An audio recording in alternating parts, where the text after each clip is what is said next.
Say yes to new beginnings. Yes. Say yes to new standards of excellence. Yes. Say yes to engaging reportage with a difference. Yes. Introducing Yes International Magazine.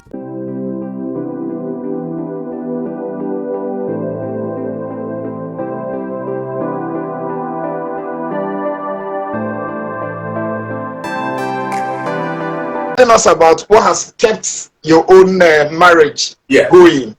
I said it's the family support system that we have, because the marriage that I have with Jumai is an institution, not a contract. The marriages that are basically contract marriages are the ones that once there's any little trial, things fizzle. But when you have marriage between two families, and that's what makes it an institution, then you have a formidable support system from both families. When there seems to be some hiccups somewhere, they come in and they try to create harmony, and we continue to go.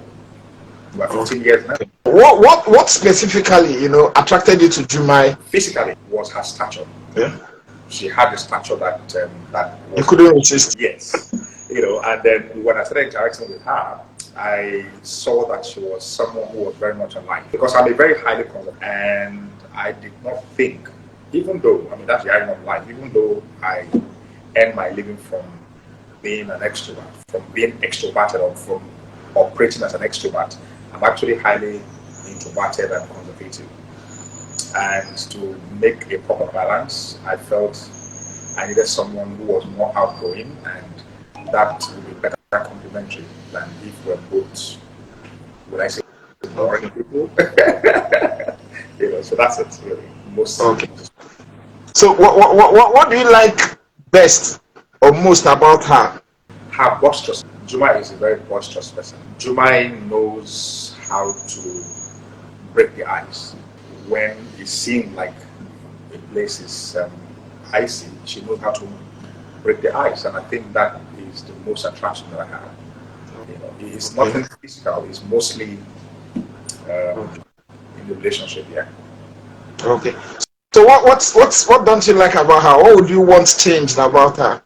That girl is stubborn. That girl, Jumai is a handful.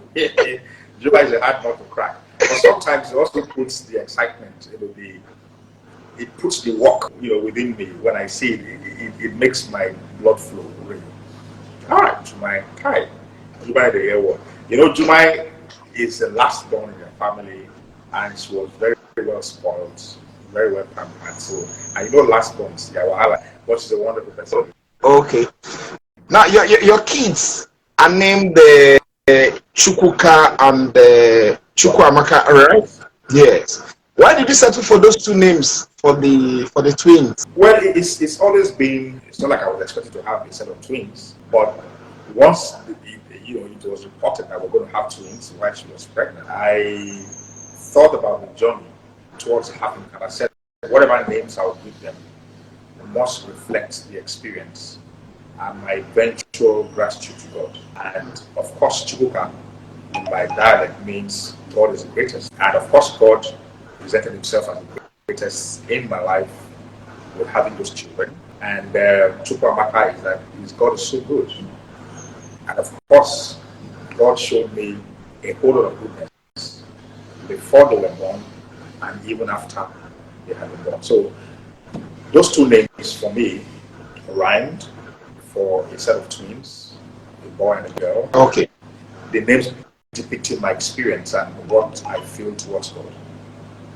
Okay.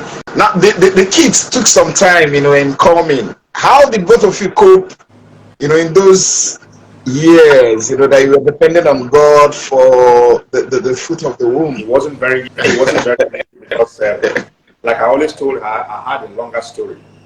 We waited 5 years, and I had waited 5 years in my previous marriage. I had stayed by myself for a further 7, making it 12 years. So meeting her and having to wait another 5 years, it was very challenging. So from my first decision to marry to eventually when I had children was 17 years. So it was very, very challenging for me. It created very trying periods between us.